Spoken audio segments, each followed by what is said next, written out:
Let's even get up closer so I can see some of the faces right there. Oh yeah, I recognize a lot of you guys, sure. Welcome back to those of you guys who watched us before, and welcome to all you guys who are new. I know we got, I believe, my friend Stella is in California with some of her friends. So Stella, hi to you and your family, and welcome you guys. It's so nice to have you join us here in Colorado. And believe it or not, right outside our window we have lots of snow. We're still getting snow here in Colorado. Well, you guys, let me introduce myself. Once again, for those of you who don't know, my name is Mr. Billy the Paleontologist, and I run Fossil Posse Adventures. And what we do at Fossil Posse is we love dinosaurs, and we love the prehistoric world.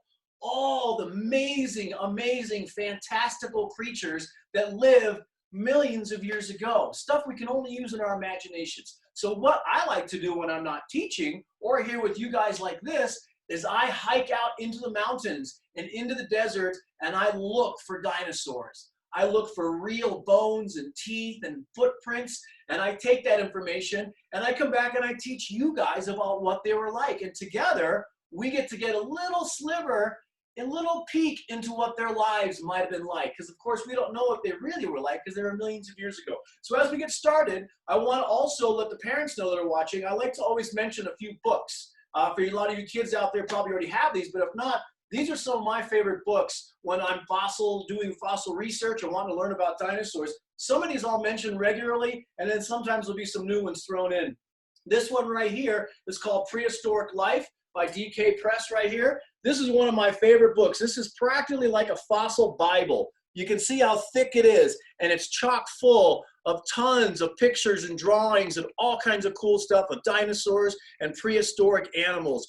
Really, really amazing book. Another one is called Cruising the Fossil Freeway, and this one takes place, a couple of guys in a truck that drive across the United States, and they look at all the places where there was fossils, where now people live, what it used to look like back then, and all the fossils in different places you can find. That's a terrific one. And the newest one I want to talk about this morning is this one. This is just called Dinosaurs, the most complete, up-to-date encyclopedia for dinosaur lovers of all ages. And this has some really cool drawings of all kinds of real colorful dinosaurs and what they might have looked like. But this is another big, thick book. And I'll post these on my Facebook page as well as the Fossil Posse Facebook page with photos of the covers so you guys can see these books as well. In addition, you guys, make sure you jump on fossilposse.com for all the latest updates of things going on with us. And of course, we have, excuse me, we have the kids camp coming up this summer, and it's booking up already. It's going to be fantastic. In addition, we have the museum at Dinosaur Junction, our new baby museum that we started last summer. That's slowly growing, and that's going to be amazing for you guys that make your way to Colorado or already live here. You can come to the museum and see all kinds of cool dinosaur stuff. Teeth and bones and fossils and huge things and little things, really amazing stuff. Also, this upcoming spring, probably closer to June, I'm going to be doing a TV show called Fossil Quest. And this is going to be really cool for you guys who might not be able to make it out to Colorado. You can come along with me on Fossil Quest out into the hills where we look for fossils and we dig for dinosaur teeth and shark's teeth and all kinds of cool stuff. So you guys get to go with me out into the field and see this stuff. Well, let's get to today's show. Of those of you guys who probably know what's going on, we are talking about meat-eating dinosaurs today. Meat-eating dinosaurs and some of their cousins, the marine reptiles. If you remember the last show, we talked about marine reptiles. That's our dog Sophie playing with her bone. So these animals like this right here, ones you guys will recognize. Stegosaurus, Triceratops, Brachiosaurus. These guys, all plant eaters, so they're all going to go away today. Even the pterosaurs, even though a lot of these are meat eaters, we're not going to talk about these guys. We'll save those for another show.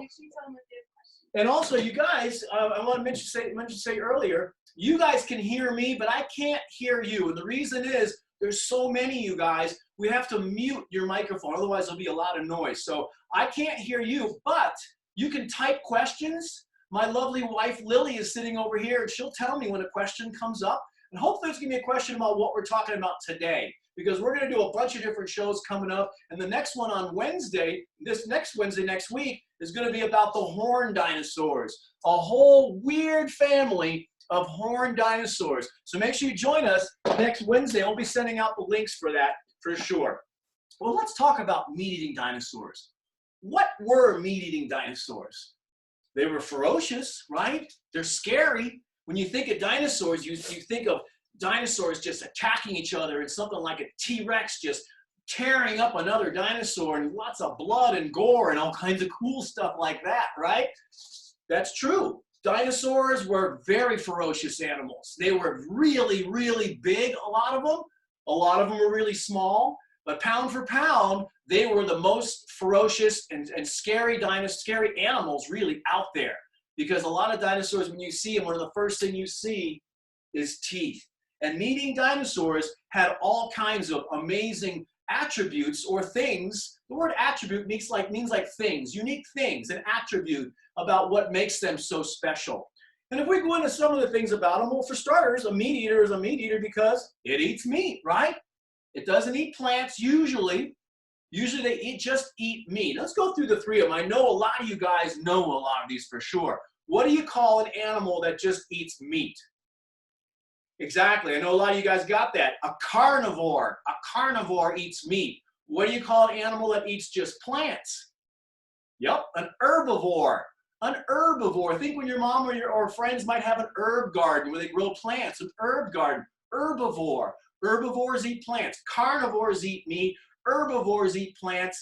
And there's a third kind of animal that eats meat and plants. And most people are this one. You remember? I know a lot of you guys hollered out, omnivore. That's right, omnivore. So an omnivore eats meat and plants. So we're an omnivore. Bears, believe it or not, are omnivores. They eat fish and they eat meat, but a lot of bears eat roots and berries and things like that. So that's a good example of a big, mean animal. Not always mean, but a ferocious type of animal that eats meat and plants. Well, another thing that makes them unique as well is they fall into a category, meat eaters fall into a category called theropods. And you may have heard that word when talking about dinosaurs. Theropod is your kind of basic dinosaur. When you think of a meat eater, you think of this. You think of a big animal, usually a big animal, with a big mouth, with a lot of teeth, and it walks on 2 feet, right? Theropods walk on 2 feet. There are some theropods that just eat plants. Some of the hadrosaurs, the duck-billed dinosaurs, or the Parasaurolophus, the one that has that big tube coming off the back of his head, a lot of the time those guys walk only on 2 feet, but they just eat plants. So there's a few exceptions to the rule. But theropods are dinosaurs that walk on 2 feet, which makes that word pretty unique. Another thing that makes them unique is if you think about, well, what about dinosaurs' cousins today? I know a lot of you guys probably remember what they are. We see them every day. They look kind of like this dinosaur fossil right here. Exactly, birds. Birds are dinosaurs' cousins. When you see a bird today, any bird anywhere, it's a cousin to dinosaurs just like this. And one of the things that makes birds unique, but also make dinosaurs, particularly theropods, really unique, is their bones were extra lightweight. It's kind of like if you took a sponge at your kitchen sink and you got it wet and you wrung out all the major water and put it in the freezer and let it freeze. The next morning when you take it out, it's going to be kind of lightweight. It's going to be firm because it's frozen, but all those little holes in that sponge makes it kind of lightweight. And that's what their bones were like. They had lots of air sacs and very lightweight bones so they can move easily when they're chasing down other dinosaurs. I think we've got a couple questions coming in, so let's see what we got. Lily, what do you got over there? Chris and Stella want to know, can a meat eater regrow teeth if they lose one? Ah, Stella and her dad, Chris, that's a terrific question. I was going to say that's one of the other unique things about meat-eating dinosaurs, and we're going to get into that right now. And their question was, what was exactly their teeth grow back? Can a meat eater regrow teeth? Can a meat eater regrow teeth? The answer is absolutely yes, and then some. And what I mean by that is if we take a look at some teeth right here, and I got some really cool fossils. You guys are really going to love these. This right here is a real tooth to a dinosaur that I've been showing you. This is Carcharodontosaurus.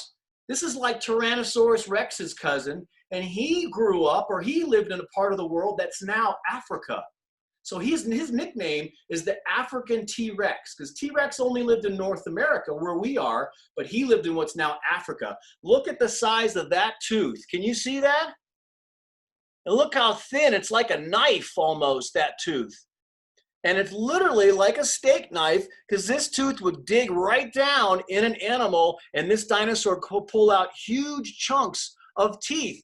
But back to your question, Stella, the answer absolutely is yes, that they grow back, because sometimes when we're digging up dinosaurs, when we're actually in a spot in the dirt and we have a big bone from like a triceratops, for example, if we have a big bone sitting in the dirt like this and we're digging it up, sometimes we see little teeth just lying next to them, which means the big dinosaur way back a long time ago, millions of years ago, took a bite into that animal and hit the bone. Ow! Have you guys ever been eating like lunch or breakfast or dinner, and while you're eating, you accidentally you bite the fork or you bite the spoon? And you're like, oh, that really hurt. Well, imagine doing that with the power of a tyrannosaur. And you bite down so hard that these teeth would just break out. And we find them sitting there because that's what happens sometimes. But yes, they do grow back. And I have a perfect visual aid for you guys to see. Oh, one of the most popular dinosaurs ever, Tyrannosaurus Rex. And this is a replica. A replica is an exact identical copy of the real one, only this one is made of plastic. So in other words, if I had the real jaw, this is a jaw, lower jaw to T-Rex. It's this part down here. If I had the real one next to this one, you wouldn't even be able to tell the difference. They look exactly the same because this is actually molded from the real one. You can see all the details. You can see all the cracks and stuff, and this is exactly what the real one looked like. And if you notice me holding this jaw, look at the size of T-Rex's teeth. They're like bananas. You read that in books sometimes, but it's absolutely true. And if I could take one of these teeth and yank it right out, that's how big they are. Look at the size of the root. So that root sticks right down in that jaw like that, all the way down. And it helps keep that tooth anchored in that jaw, because tyrannosaurs were so powerful that if they didn't have those super deep roots like that, deep roots just like that, the teeth would just pop out. And you guys have roots too. That's what keeps your teeth in your mouth. This black part here is the same as the white part in our teeth. And then the root is the same part that we can't see because it goes up into our mouth. And it's what keeps our teeth there. But if I turn this around, Stella, here you go.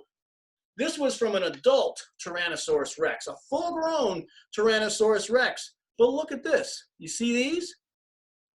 These are little baby teeth. Well, not really baby because it's not a baby anymore. They're new teeth that were growing in when this Tyrannosaurus Rex died millions and millions of years ago. You can see where this one here is about to fall out because this one's still growing in. This one right here looks like it just popped out the old tooth and that new one's coming in. And this little one right here is just barely breaking the surface. And eventually it'll push up, and this tooth will fall out, and this other one will take its place. And one of the reasons that these guys continue to grow their teeth their whole life, because unlike us, how do our mouths work, right? When we're kids, we have baby teeth, right? And then your baby teeth fall out, and then your adult teeth grow in. And that's where you keep your whole life. What happens if your adult teeth fall out? Then you don't have any teeth, right? And you got to eat applesauce and pudding and things like that. Well, dinosaurs didn't have applesauce and pudding, right? So if all their teeth fell out and didn't grow back, they would die because they couldn't eat any more food. So Mother Nature had a genius idea. She had these teeth grow back their whole life. Every time one broke out or got infected and fell out or something happened, a new one would come in. This whole animal's life, their whole life, they got new teeth. So Stella and Chris, terrific question. Yes, their teeth grew back their whole lives. Let me put this back over here. Whoa. Someone would like to know how sharp a velociraptor's tooth is. How sharp is a velociraptor's tooth? Well, that's a great question. I think the only answer I could give you on that is they would be super sharp. They would be pretty darn sharp because their teeth, again, just like the Tyrannosaurus Rex tooth I showed you, they're kind of like steak knives. Well, here is some teeth to raptors. Little raptors. I'll show these to you up close so you can see them. You can see how tiny they are. And they're all kind of mixed up, but if I bring this right up here, can you see those? Whoop. Those are all little tiny raptor teeth. They're all shaped like little knives, and they would have been pretty darn sharp indeed. Yes, Velociraptor would have had a pretty sharp set of teeth because he needed those. He was a pretty vicious little animal. And believe it or not, here's something that I want to tell you guys, is when you see, I know a lot of you guys have probably seen the movies like Jurassic Park and Jurassic World. Awesome movies, really cool movies, right? Well, the velociraptors in those movies, they kind of fool you a little bit. And you got to be careful. Movies sometimes stretch the truth out to make it more exciting. The animals you see in the Jurassic Park and Jurassic World movies, they're more like a raptor called a Utah raptor or Dakota raptors. And they lived here in the United States, here in the western United States. And they were about that big, like the ones in the movies. Now, velociraptors, the name they use in the movies, in real life, velociraptors were only about this tall. They were about the size of a big turkey. They're kind of a ferocious killer turkey is what they were like. They're about that tall, they're probably about that long, and they had feathers all over them. If I show you this toy, this is probably very similar to what one looked like. He's got feathers all over him. You see the feathers even on his tail and on his arm. But they were about the size of a turkey, velociraptors. And even though they were small, they would have been really mean, I think. They would have traveled in groups, and they would have been really scary. So even though they were small, they did have sharp teeth, very sharp teeth, and they would have traveled in groups and hunted in groups, which is even more frightening. You got another question? I got another teeth question. Another teeth question. I love teeth questions. What do we got? This is from Cormac. Cormac, let's hear your question. When you find a fossil, do the teeth fall off? Great question. You know what? When you find fossils, you get a little bit of everything. And what I mean by that is sometimes you find a fossil and you can just pick it up out of the ground and it looks like this and it's very fragile and you go, oh, cool, look at this dinosaur bone, and you put it in a museum, right? Sometimes you can go to the same bone and go to pick it up and it just goes poof and it turns into dust. It just completely falls apart into dust because it's so old. Same thing with skulls. Sometimes when you find a skull, it might be in kind of a bigger piece. It's very rare for the whole skull to be there. It's very rare to dig up or come across a skull that looks just like this. This is a young T-Rex. This T-Rex was about 4 or 5 years old. Now, usually when you come across skulls, here's the thing. If I show this up close, you see all the pockets in here? I can almost put my hand all the way through this skull. And it was just like our skulls. There's a lot of open area. It's kind of like a giant egg with huge teeth, which is kind of funny, but it is. It's kind of like our skulls, right? Our skulls here, we have a big brain sitting right there. And if we took the brain out, there'd be a big open space with nothing there. So that being the case, when we find skulls, generally they've been buried for millions and millions of years, which means they've had thousands and thousands of pounds of dirt and rock on top of them, which what does that do? It crushes them. Usually they're in a whole bunch of pieces. And usually the teeth fall out over time. Over time, even before they get buried, when it was still dinosaur times and a Tyrannosaurus Rex died, if it was lying on the surface and was laying there for a long enough period of time, those big teeth would start to fall out because there's no muscles in there to hold it in. So sometimes they do fall out, you're right. But sometimes you might find a jaw like that. There's an Allosaurus jaw. And the teeth are still in there. They'd be very fragile. They're kind of like little pieces of glass mixed into a giant big piece of glass. But often they're in there, but likely they're spread around. So that's the answer to that. Sometimes you find them in there and sometimes you don't. And actually, I was going to hold up on this cool fossil, but since McCormick just asked this, or was it McCormick? Cormac, sorry, messed up your name. I'm going to show you a really cool fossil that you all are going to love. If you remember the show last Wednesday, we talked about marine reptiles, right? The giant predators that lived in the ancient oceans. Remember how they weren't dinosaurs, but they were ocean reptiles or marine reptiles, and they got gigantic. This one here is a mosasaur. Let me move here so you can see him better. He kind of looks like a crocodile, but he's got flippers.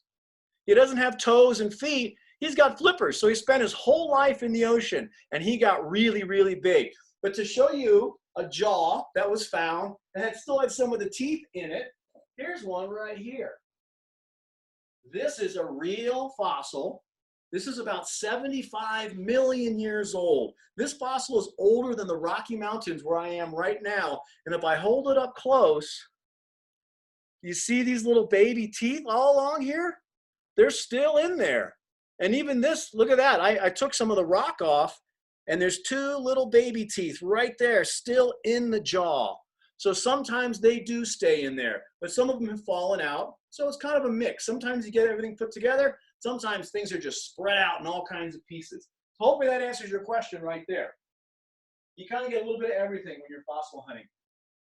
Now, one of the other things about theropods, or about meat-eating dinosaurs, that makes them really unique is I mentioned that they walk on 2 feet, right? Well, let's take a closer look at those feet. Here's a model or a replica, because this is molded from a real one, from a little raptor-like dinosaur. So you see that's how long his leg was, from his foot right there to my hand. So he wasn't pretty big, he was pretty small. He was probably the same size that most of you guys watching right now. And if I hold this one up, he's got 3 toes, right? 1, 2, 3. And then he has this weird little one hanging on the side right here. This is one thing that theropod dinosaurs had. It's kind of like if any of you guys have a pet dog, they have that little toe that hangs kind of just behind their foot. It's similar to that, but if we look at these 3 toes, they would have been long and scaly when there was skin on them, and would have had really long claws. This part here, this claw, is a piece of bone, right? And I can show you a better picture of that because I have a real raptor claw right here. Now this is really cool. This is pretty rare to see one of these, so we wrap it up very carefully. But this is a real claw to a type of raptor. Not a velociraptor, because velociraptors lived in what's now the country of China. They didn't live here in the United States. We had other kinds of raptors. I mentioned Utah raptor and Dakota raptor, but we had other kinds of raptors, but that's a real claw. And this is pretty neat because this claw right here actually would have been about that long and curved and really sharp. Imagine the talons on an eagle, those long toenails. Well, this piece here would have had a long thing, kind of like your fingernails. And it's made out of stuff called keratin. Not carrots. Carrots you put in your salad, right? Keratin. Keratin is what makes your fingernails. It's also the same stuff that our hair is made from. And it's also the same stuff a rhinoceros's horn is made from. If you look at the skull of a rhinoceros, there is no horn. That's all a piece of keratin, just like our fingernails. And after long, long periods of time, that'll disappear when it's buried and dead in the ground. That part will disappear, and only the skull will survive. So you can't really see the horn. We know they have horns because rhinos are still alive today. And when we find a claw to a dinosaur like this, we know that it would have had a big layer of that keratin to make this claw really dangerous when this dinosaur was alive. So that's pretty cool to see a big claw like that. But what I was saying about this also is if I show you, remember I talked about how birds and dinosaurs are similar? Well, here's something pretty cool. Remember this I just showed you? I'll show it to you one more time. This dinosaur foot, right? 3 toes with claws on them, and this funny little toe hanging in the back right here. This is a meat-eating theropod dinosaur foot. Now, here's a real modern dinosaur foot. Look at that foot. Can you see that? It's got 3 long toes. Well, look at the big toenails on the end of that. Those are all made of keratin, just like our fingernails. And if I turn it around, it even has that little toe hanging up behind in the back right there. And this foot, believe it or not, is to a modern animal called a vulture. And you guys know vultures. Vultures are birds, and they're in a family called the birds of prey, which are also include eagles, hawks, owls, falcons, all those kind of birds that attack stuff. They're called raptors. That's another name. We still use the word raptors to describe birds of prey today. That is basically a dinosaur foot you're looking at right there. That's pretty cool. Any questions there coming in, Lily? Yes. We got some questions. Just somebody asked about Indominus Rex. He wants to know if they're real. Mm-hmm. Did meat-eating dinosaurs have multiple rows of teeth like sharks did? Oh. And someone wants to know how big the mosasaur reptile is. Okay, let's jump in. Those are some terrific questions. We got a whole bunch of them. Let's start with, was Indominus Rex a real dinosaur? For those of you guys who've seen the Jurassic World movies, Indominus Rex is kind of like the bad guy in the movie, in the first one, Jurassic World at least. And to answer your question, no, he was not a real dinosaur. And that's why you've got to be careful when we watch TV shows, and particularly movies, because they might introduce characters that are great for the movie and they make it really exciting, but they might not be real animals, right? So I always insist on you guys read lots of books, look at all kinds of stuff. Indominus Rex was a dinosaur made up for the movie, and that was the storyline in the movie. Is they took parts of like a T-Rex and a raptor and other things, and they mixed them together with genetic DNA, and they grew Indominus Rex, which made him a really seriously tough dinosaur. And so no, he was not real. Great question. And the other question I just heard was about dinosaurs' teeth. Did they have a single row of teeth, or did they have a whole bunch of teeth like the jaws of a shark? If you look at the jaws of a shark, they got about 5 or 6 rows of teeth that disappear into their jaw. And every time a shark's tooth popped out, another one popped up. And remember I showed you on that Tyrannosaurus Rex jaw that their teeth did grow back, but it was not as fast as sharks. Sharks' teeth are like an assembly line. One falls out, another one pops in. One falls out, another one pops up. Dinosaur jaws, if I hold it like this, they have one row of teeth. You can see them all along here, this one row. And on the other, there would have been another piece of jaw right here, just like this one, to make the whole lower jaw. So they only had one line of teeth. So they didn't have a conveyor belt like sharks, not as dramatic. Shark teeth, actually, one of the reasons that sharks' teeth are the most common fossil on planet Earth is because not only did their teeth fall out easy, but check this out. You want to hear something that's going to make your mind go, okay. The average shark, when you think of a shark, an average shark, he's got a bunch of teeth in his mouth, he's in the water, you don't want to be swimming with him necessarily. The average shark goes through about 10 to 20,000 teeth in their lifetime. One shark. Now you each go through one set of teeth as a baby and then one set of teeth as an adult. And hopefully you keep those adult teeth your whole life, right? But one shark can have 10 to 20,000 teeth in one lifetime. One shark. Now here's the thing that really makes your brain hurt. Sharks have been swimming the oceans of the world for 400 million years. That's about 170 million years longer than the very first dinosaur that ever walked on planet Earth. So sharks are one of the most successful animals or fish ever to live on planet Earth. They first came about 400 million years ago, and they're still around today, almost look the same. Some of them are a lot smaller than they used to be, but sharks are an incredibly successful creature, and they go through that many teeth. And while we're talking about sharks real quick, I'm going to show you something just because it's so amazing to look at. A lot of you guys ask me about Megalodon, the creature Megalodon. And for those of you who don't know, I know a lot of you guys do, Megalodon was the biggest shark that ever lived in the history of the whole world so far discovered. And I say so far discovered because that's one of the things that makes science so exciting is any of you guys could go out and discover something that hasn't been found yet, right? How cool is that? So far, the biggest shark ever found is Megalodon. And if you're wondering how big Megalodon was, here you go, I'll show you. I have some real Megalodon teeth to show you how big they got. And what I'm going to use as a comparison for this is one of the biggest teeth you guys recognize, a Tyrannosaurus Rex tooth. So here's a T-Rex tooth right here. Oh, we got about 10 minutes left. Looks like you got about 10 minutes left. So let me just, if I can get this closed out here. So here's a T-Rex tooth. Here's a small Megalodon tooth, right? Here's a small one. Check out that one. That's almost the same size. Let's put this little one down. You think they get bigger than that? Oh yeah. Check out this tooth. Oh, that's even bigger than a Tyrannosaurus Rex tooth. So if we swap that one out, look at the size of this one. That's even bigger. So let's swap that out. Do you think they could get even bigger than this? Yes. You want to see a copy of the biggest megalodon tooth ever found? Here you go. You ready for this? All right. Promise me none of you guys are going to have nightmares, okay? All right. Here is the T-Rex tooth. Here is the big megalodon tooth. Look at the size of that one. Oh my God!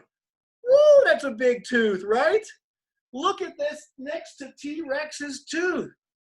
T-Rex, 40 feet long, 20,000 pounds, one of the strongest crushing bites of any animal that ever lived. T-Rex could take a bite of food that weighed 300 pounds. But look at Megalodon. Megalodon was so big that it could eat T-Rex in about 4 bites. Gone. But here's the thing. Megalodon never lived with the dinosaurs. Megalodon lived way after the dinosaurs disappeared, like dinosaurs like T-Rex. Once they went extinct, it was another 50 million years until Megalodon showed up. So Megalodon did not live at the same time as the dinosaurs, but he was arguably the largest meat eater that ever lived. And that's pretty cool. Any more questions over there? What's the heaviest meat-eating dinosaur? The heaviest meat-eating dinosaur, that's a terrific question. So pretty much the top 5 meat-eating dinosaurs that were the biggest are Tyrannosaurus Rex, but he wasn't the biggest of all these 5. There was Carcharodontosaurus, there was Spinosaurus, Albertosaurus, and there was one other one. Uh-oh, what was it? It'd have to come to me. But those dinosaurs were all pretty gigantic. Spinosaurus was the biggest. And Spinosaurus had a big fin on his back. You've probably seen him in books and movies. He had a long face with a lot of teeth and a huge fin on his back. He was probably the heaviest because he was the biggest. But there was other dinosaurs that weren't quite as big, but they could probably beat up on him pretty well. Tyrannosaurus Rex, even though he was smaller, had a skull that was made for crushing. Right? When I showed you that skull, it had huge muscles around it that was used for crushing stuff. Spinosaurus, even though he was the biggest, had a long crocodile-like face. His face was long and kind of thin, and it probably not as strong as T-Rex's. And what he ate most of the time were fish. Fish and things that lived in the ocean. He didn't swim and live in the ocean, but he walked around on the ocean. And I have some Spinosaurus teeth right here to show you, because I want to show you something interesting. While we're talking about him, someone wants to know if he used his mouth or his claws to get fish. Chris just asked me, did Spinosaurus use his mouth or his claws to grab stuff? And the answer is he probably used both. Just like when you see a bear fishing for salmon, sometimes he just throws his face in the water and grabs a fish, and sometimes you see him jumping around trying to pin it down with his claws. So he probably did it both ways. But these are Tyrannosaur teeth. Remember I showed you these before? They're kind of shaped like big steak knives, right? Well, here's Spinosaurus teeth. They're long and skinny, right? These are more made for kind of like spearing a fish. They're long and thin, and they will go right down in something to grab it, and then he probably pulled it out of the water, and he could take his time eating it at his own pace. Whereas a Tyrannosaur would just tear into something and pull off huge chunks. Because remember, I said Tyrannosaurus Rex could swallow a piece of food that weighed 300 pounds? Exactly. Spinosaurus, his mouth wasn't that big. His skull was massive. It was more long and thin. So he probably ate smaller things like different kinds of fish and sharks, things in the shallow waters he could grab because he had really big hands. He had 3 giant fingers with giant claws, very strong arms and hands for grabbing stuff, kind of like a grizzly bear trying to pin down a salmon in the water. So Spinosaurus was tough, but there was a lot of other dinosaurs that were bigger and meaner than that, or meaner at least. Yes, another question. Colette. Lillian. Hi, Colette and Lillian over in New York. How are you guys? What do baby T-Rexes eat? Baby T-Rexes. I love that question because that's one of the things I like to talk about because we always think about T-Rexes being gigantic, right? And he was. I showed you that jaw. T-Rex was, as I said before, 40 feet long, 20,000 pounds, could probably crush a car with his mouth. He was just a big, giant animal. But when he was first born, I'm going to pop this off here.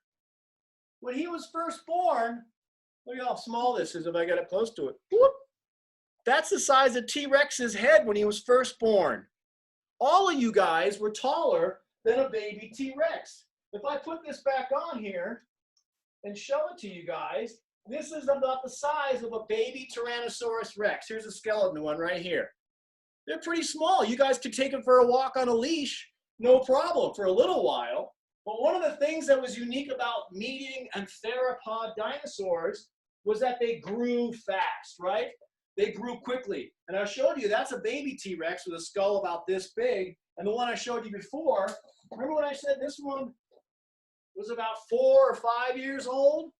Look how big this is at 4 or 5 years old. And if they keep growing at that pace, by the time they're about 14, their heads weigh 2,000 pounds and their mouths are gigantic. So dinosaurs, and particularly theropods, they grew really quickly. They had to grow really quickly because the dinosaur time was a very difficult time for not just dinosaurs, but especially baby dinosaurs. So if you wanted to survive, you had to eat, hide, and grow as fast as you could. And they grew really quickly. Great question. Yes. Any other ones over there, babe? Yes. What's the biggest dinosaur bone? Do you have a real bone? Did T-Rex weigh more than a house? The biggest bone, actually, I do have a copy of the biggest bone, but it's so big I can't bring it in here right now. And it's almost as tall as the ceiling. It's 8 feet long, and it's this bone. It's the thigh bone. It's the bone between your knee and your hip.